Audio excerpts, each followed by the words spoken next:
बिहार के नियोजित शिक्षकों को लेकर एक बहुत बड़ी खबर सामने आ गई है। बता दें कि बिहार के जो भी नियोजित शिक्षक बचे हुए हैं उन लोगों के लिए बहुत बड़ी खबर सामने आ रही है। एक तरफ जहां ट्रांसफ़र को लेकर ऊहापोह की स्थिति मची हुई है, विशिष्ट शिक्षकों तथा बीपीएससी के जो भी टीआरई 1 टीआरई 2 जो बीपीएससी नाम तो दे दिया गया, लेकिन टीआरई 1 टीआरई 2 टीआरई 3 के जो शिक्षक हैं उन लोगों का ट्रांसफ़र होना है। हालांकि शिक्षा विभाग कभी कह रही है कि ट्रांसफ़र होगा, कभी कह रही है कि ऐच्छिक ट्रांसफ़र होगा। अभी यह बात खुलकर सामने नहीं आई है कि ट्रांसफ़र होगा या ट्रांसफ़र स्थगित रहेगा, यह अभी खुलकर बात सामने नहीं आई है। लेकिन जो एसीएस महोदय डॉक्टर एस सिद्धार्थ ने वीडियो कॉलिंग किया था और हेडमास्टर को पकड़ा था कि वह अपना दुकान चला रहे थे, उसके बाद से उन्होंने कहा था कि कैमूर के पहाड़ियों पर सभी विशिष्ट शिक्षक यानी मामूली परीक्षा देकर पास हो गए जो भी विशिष्ट शिक्षक बने हैं या टीआरई 1 टीआरई 2 टीआरई 3 के जो भी शिक्षक हैं उनको यथाशीघ्र कैमूर की पहाड़ियों पर भेजा जाएगा। वहीं इन बातों में द्वंद्व है, अभी यह बात क्लियर नहीं है। लेकिन एक बात तो सत्य है कि कहीं ना कहीं शिक्षा विभाग के दिमाग में यह है कि जो भी विशिष्ट शिक्षक हैं या जो भी टीआरई 1 टीआरई 2 के शिक्षक हैं वह ट्रांसफ़र के लायक हैं, उनका ट्रांसफ़र किया जाएगा।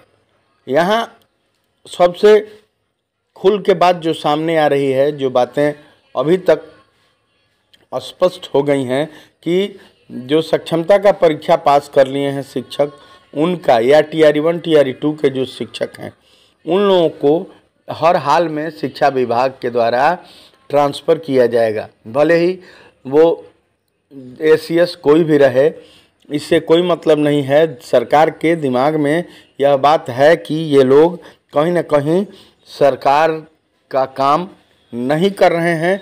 जो भी विशिष्ट शिक्षक हैं या टीआरई 1 टीआरई 2 के जो शिक्षक शिक्षिकाएं हैं वो लोग तैयार भी हैं जाने के लिए, चूँकि ट्रांसफ़र का उन लोगों का ऑप्शन भी था और इसी के लिए वो लोग नौकरी ज्वाइन भी किए थे। बहुत सारे लोग शिक्षक शिक्षिका सक्षमता का परीक्षा यानी मामूली परीक्षा इसलिए ही दिए थे कि वो अपने ससुराल अपने बाल बच्चों के पास पहुंच जाएंगे, उनका ट्रांसफ़र हो जाएगा।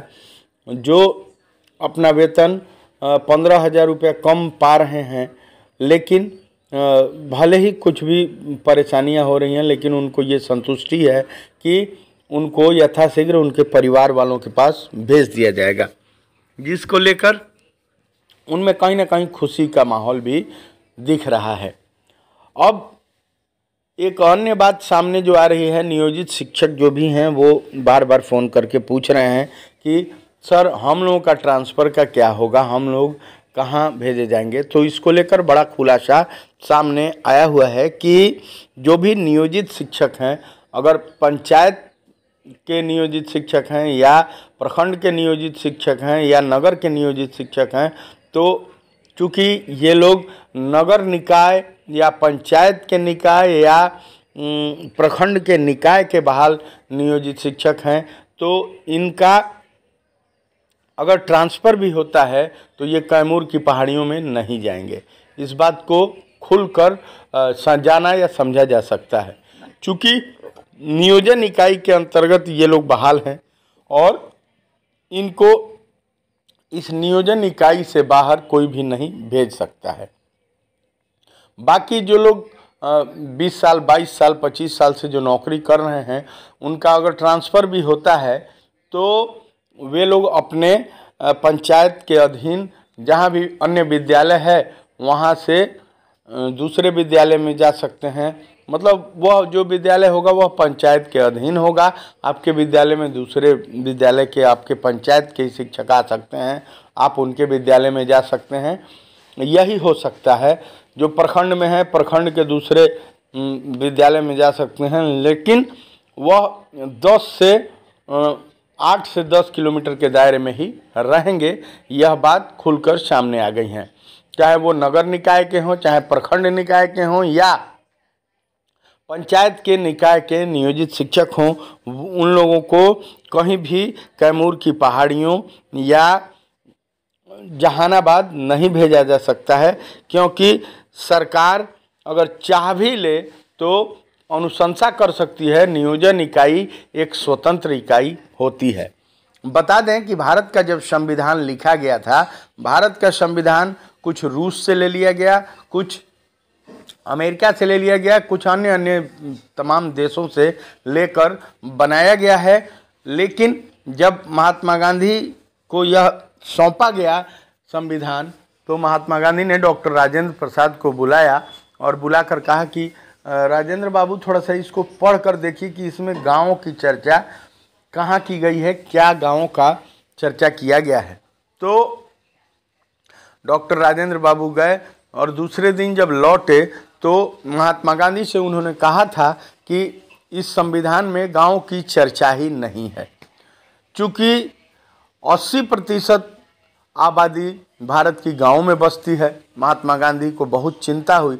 उन्होंने कहा कि इसमें तो नया कॉन्स्टिट्यूशन जोड़ना पड़ेगा।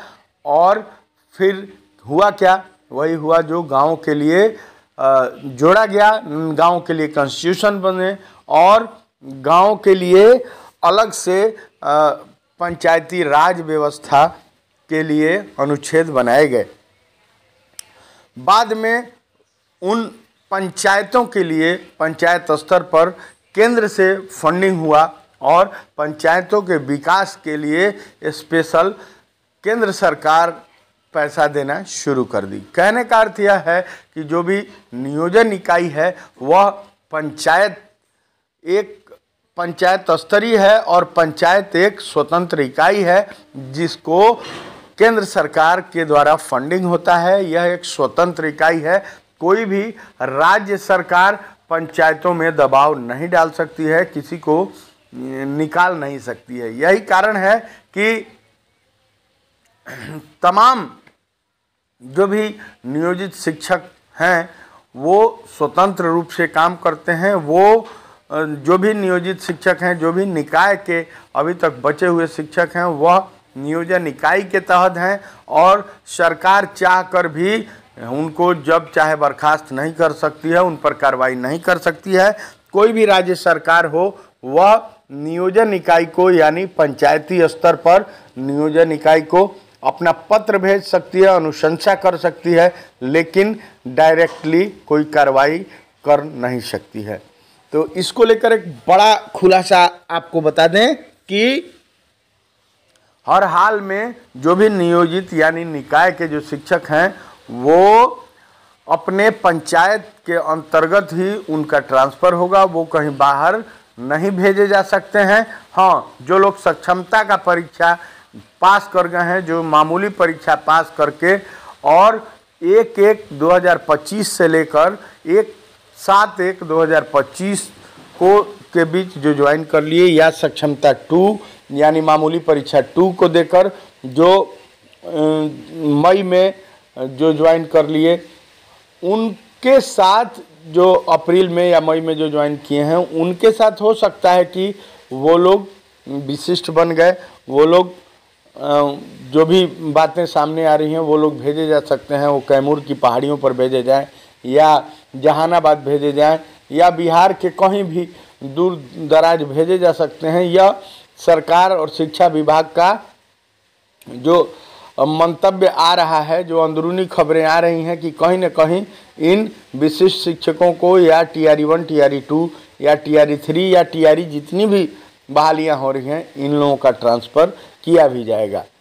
यह बात खुलकर सामने आ गया है कि जो भी नियोजित शिक्षक बचे हुए हैं वह सुखी संपन्न अपने आसपास इर्द गिर्द ही रहेंगे। ये लंद फंद वाले नहीं हैं। ये लोग शांति से अपनी नौकरी अपने आसपास करेंगे। एक और बात जो सामने आ रही है कि जो भी नियोजित शिक्षक हैं इनका वेतनमान है, इन लोगों को 5200 से लेकर 20,200 का वेतनमान मिलता है। वहीं अभी जो उनका ग्रेड पे है वह ग्रेड पे 2000 है। जब उनका प्रोन्नति हो जाएगा चूँकि 20 साल, 22 साल, 18 साल, 15 साल से ये लोग नौकरी कर रहे हैं, तो इन लोगों को नियमावली 2020 के अनुसार प्रोन्नति मिलनी है। और प्रोन्नति जब इनका मिल जाएगा तो इनका ग्रेड पे 2400 हो जाएगा। और प्रोन्नति इनको मिलना भी है। तमाम धरना प्रदर्शन, बिहार के कई जिलों में धरना प्रदर्शन हो रहा है, कोर्ट में केस भी हुआ है और हाई कोर्ट ने तो यह फैसला भी दे दिया है कि 2020 के नियमावली के तहत 8 सालों के बाद ही जो लगातार निकाय के शिक्षक हैं, जो नियोजित शिक्षक बने हुए हैं, 8 वर्ष अगर पूर्ण सेवा, सेटिस्फैक्टिव सेवा कर ली है तो उनका प्रोन्नति किया जा सकता है। तो सरकार भी मान रही है कि ये लोग बहुत दिन से काम कर रहे हैं। 12 सालों से काम करने के बाद सरकार कई जिलों में, जैसे औरंगाबाद समेत अन्य जहानाबाद वगैरह कई जिलों में दी भी हुई है। हालांकि तमाम गोपालगंज से और छपरा के तमाम कई प्रखंडों से यह पत्र निकल भी गया है कि सबको प्रोन्नति दी जाएगी। चूँकि हाईकोर्ट का आदेश है, पटना उच्च न्यायालय ने यह आदेश दिया कि सबको प्रोन्नति दी जानी चाहिए। प्रोन्नति के बाद ये राज्यकर्मी जो हैं, इनका एक ग्रेड पे बढ़ जाएगा। ये 2000 से 2400 ग्रेड पे इनको मिलने लगेगा। ये नियोजित शिक्षक राज्यकर्मी हैं, किसी भी प्रकार का संदेह इसमें नहीं है, किसी भी प्रकार का किंतु परंतु नहीं है।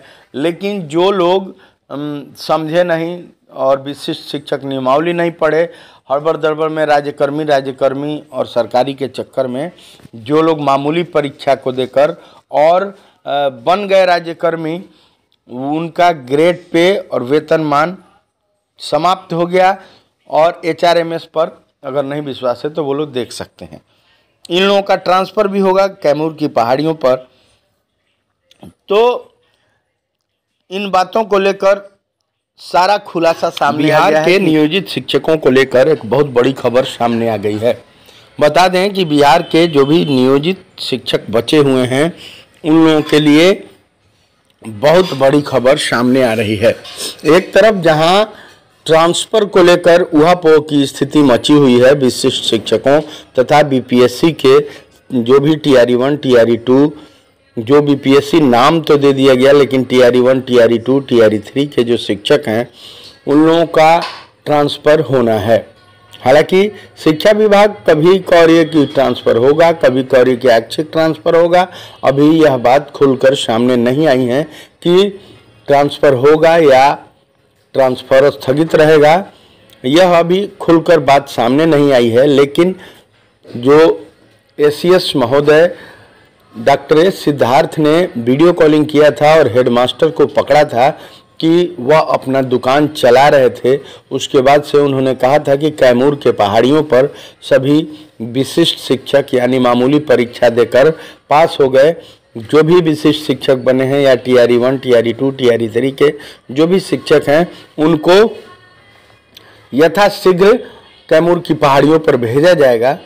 वहीं इन बातों में द्वंद्व है, अभी यह बात क्लियर नहीं है। लेकिन एक बात तो सत्य है कि कहीं ना कहीं शिक्षा विभाग के दिमाग में यह है कि जो भी विशिष्ट शिक्षक हैं या जो भी TRE1, TRE2 के शिक्षक हैं, वह ट्रांसफ़र के लायक हैं, उनका ट्रांसफ़र किया जाएगा। यहाँ सबसे खुल के बात जो सामने आ रही है, जो बातें अभी तक स्पष्ट हो गई हैं कि जो सक्षमता का परीक्षा पास कर लिए हैं शिक्षक, उनका या TRE1, TRE2 के जो शिक्षक हैं, उन लोगों को हर हाल में शिक्षा विभाग के द्वारा ट्रांसफ़र किया जाएगा। भले ही वो ACS कोई भी रहे, इससे कोई मतलब नहीं है। सरकार के दिमाग में यह बात है कि ये लोग कहीं ना कहीं सरकार का काम नहीं कर रहे हैं। जो भी विशिष्ट शिक्षक हैं या TRE1, TRE2 के जो शिक्षक शिक्षिकाएं हैं, वो लोग तैयार भी हैं जाने के लिए, चूँकि ट्रांसफ़र का उन लोगों का ऑप्शन भी था और इसी के लिए वो लोग नौकरी ज्वाइन भी किए थे। बहुत सारे लोग शिक्षक शिक्षिका सक्षमता का परीक्षा यानी मामूली परीक्षा इसलिए ही दिए थे कि वो अपने ससुराल अपने बाल बच्चों के पास पहुंच जाएंगे, उनका ट्रांसफ़र हो जाएगा।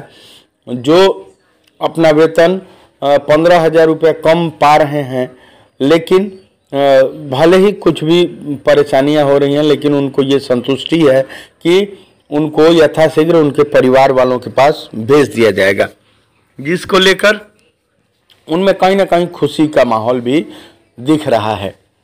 अब एक अन्य बात सामने जो आ रही है, नियोजित शिक्षक जो भी हैं वो बार बार फ़ोन करके पूछ रहे हैं कि सर हम लोगों का ट्रांसफ़र का क्या होगा, हम लोग कहाँ भेजे जाएंगे। तो इसको लेकर बड़ा खुलासा सामने आया हुआ है कि जो भी नियोजित शिक्षक हैं, अगर पंचायत के नियोजित शिक्षक हैं या प्रखंड के नियोजित शिक्षक हैं या नगर के नियोजित शिक्षक हैं, तो चूँकि ये लोग नगर निकाय या पंचायत के निकाय या प्रखंड के निकाय के बहाल नियोजित शिक्षक हैं, तो इनका अगर ट्रांसफ़र भी होता है तो ये कैमूर की पहाड़ियों में नहीं जाएंगे। इस बात को खुलकर जाना या समझा जा सकता है, चूँकि नियोजन इकाई के अंतर्गत ये लोग बहाल हैं और इनको इस नियोजन इकाई से बाहर कोई भी नहीं भेज सकता है। बाकी जो लोग 20 साल 22 साल 25 साल से जो नौकरी कर रहे हैं, उनका अगर ट्रांसफ़र भी होता है तो वे लोग अपने पंचायत के अधीन जहाँ भी अन्य विद्यालय है वहाँ से दूसरे विद्यालय में जा सकते हैं। मतलब वह जो विद्यालय होगा वह पंचायत के अधीन होगा। आपके विद्यालय में दूसरे विद्यालय के आपके पंचायत के शिक्षक आ सकते हैं, आप उनके विद्यालय में जा सकते हैं। यही हो सकता है। जो प्रखंड में है, प्रखंड के दूसरे विद्यालय में जा सकते हैं, लेकिन वह 8 से 10 किलोमीटर के दायरे में ही रहेंगे।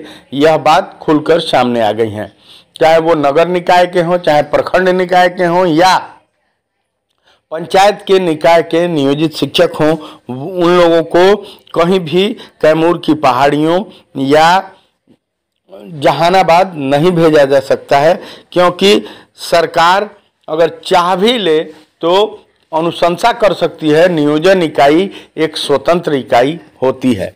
बता दें कि भारत का जब संविधान लिखा गया था, भारत का संविधान कुछ रूस से ले लिया गया, कुछ अमेरिका से ले लिया गया, कुछ अन्य तमाम देशों से लेकर बनाया गया है।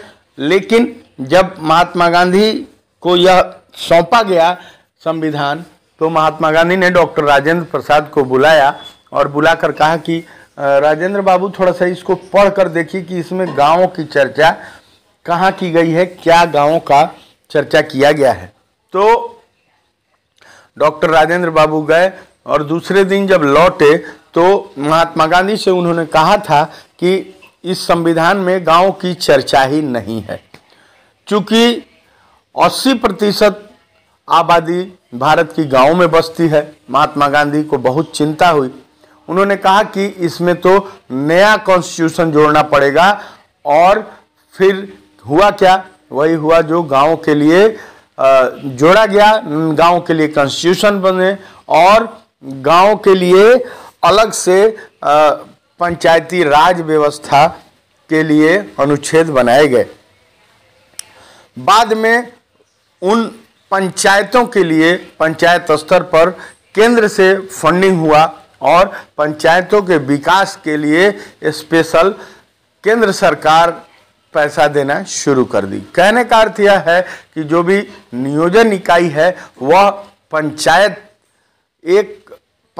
स्तरीय है और पंचायत एक स्वतंत्र इकाई है जिसको केंद्र सरकार के द्वारा फंडिंग होता है। यह एक स्वतंत्र इकाई है।